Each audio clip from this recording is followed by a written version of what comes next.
इससे पता चलता है कि सुप्रीम कोर्ट ने कॉन्सियसली ऐसा किया।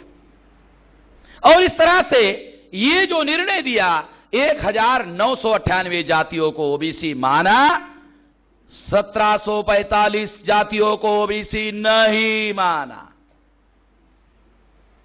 गिनती करो तो 3743 माइनस 1998, 1745 जातियों को ओबीसी माना ही नहीं। परिणाम, यदि जाति आधारित गिनती ओबीसी की जाति आधारित गिनती होती है तो 1998 जातियों की जाति आधारित गिनती होगी तो आंकड़ा 52% के जगह 35% से ज्यादा आंकड़ा नहीं निकल सकता।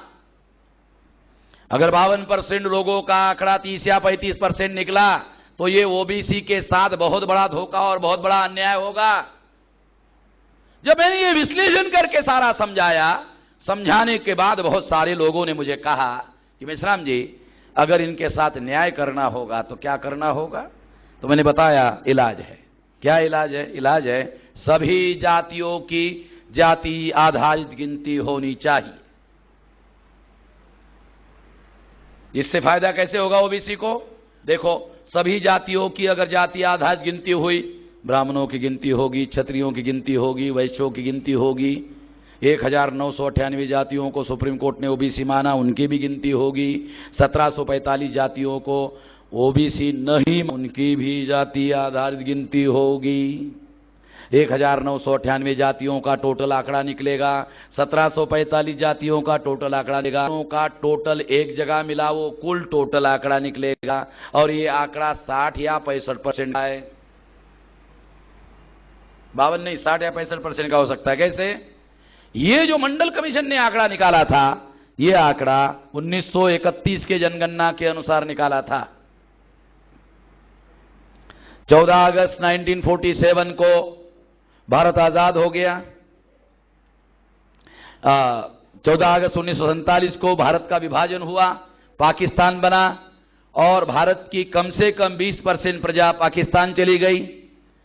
100 में से 20% प्रजा जब पाकिस्तान गई तो भारत में 31 के जनगणना के अनुसार 80% प्रजा भारत में रही।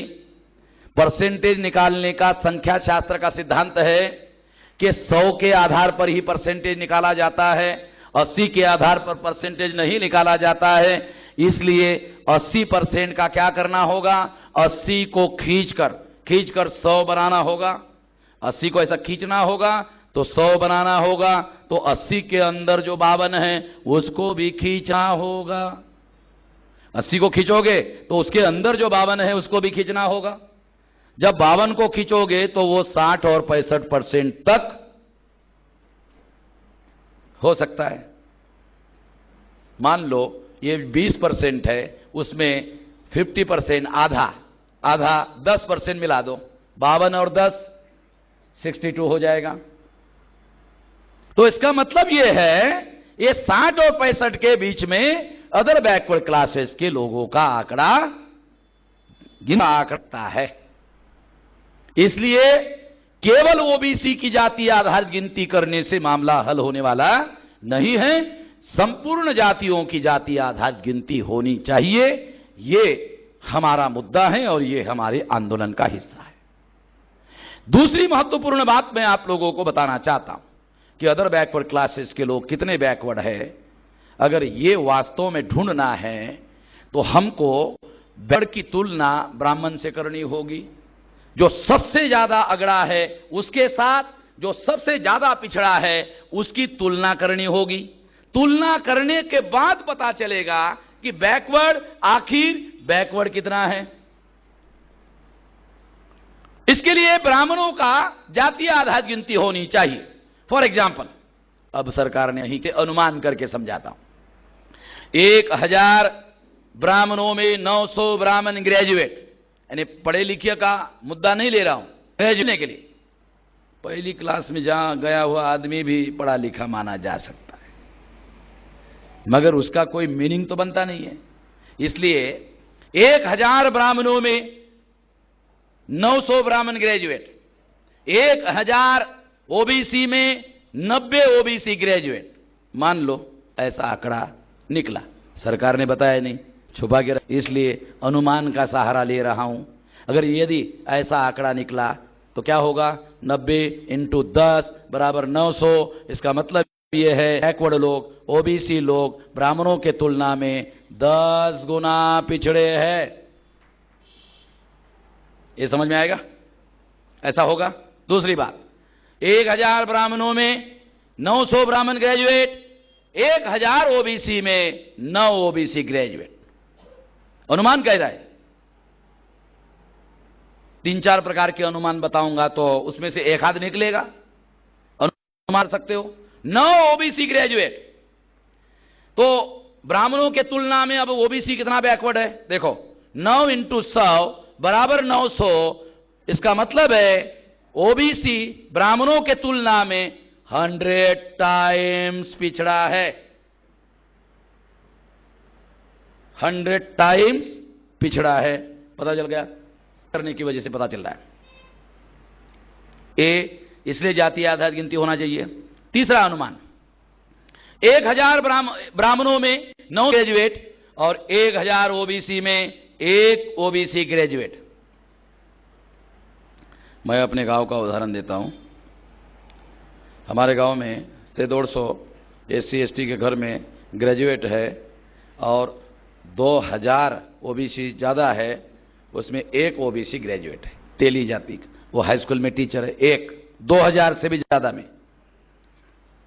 मेरे गांव का उदाहरण ऐसे कहा जा सकता है, यही देश भर में ऐसे हो सकता है।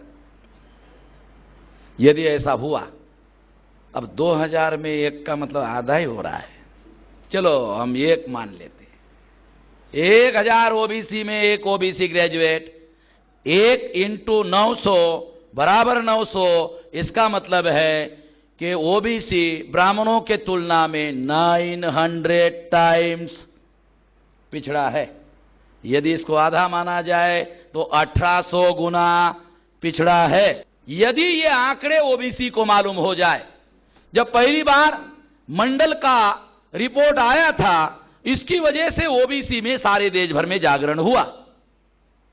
यदि जाति आधारित गिनती के आंकड़े सामने आते हैं तो ओबीसी में जागरण नहीं, महाजागरण हो सकता है।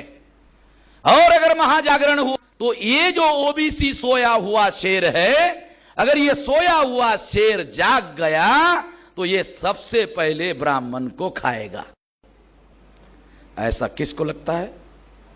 ऐसा ब्राह्मण को लगता है। इसलिए ब्राह्मण क्या सोचता है? सोया है, रहने दो, काहे को खामखा उसको जगा रहे हो, रहने दो उसको। सोया हुआ है, इसको सोने दो, उसको जागृत होने मत दो।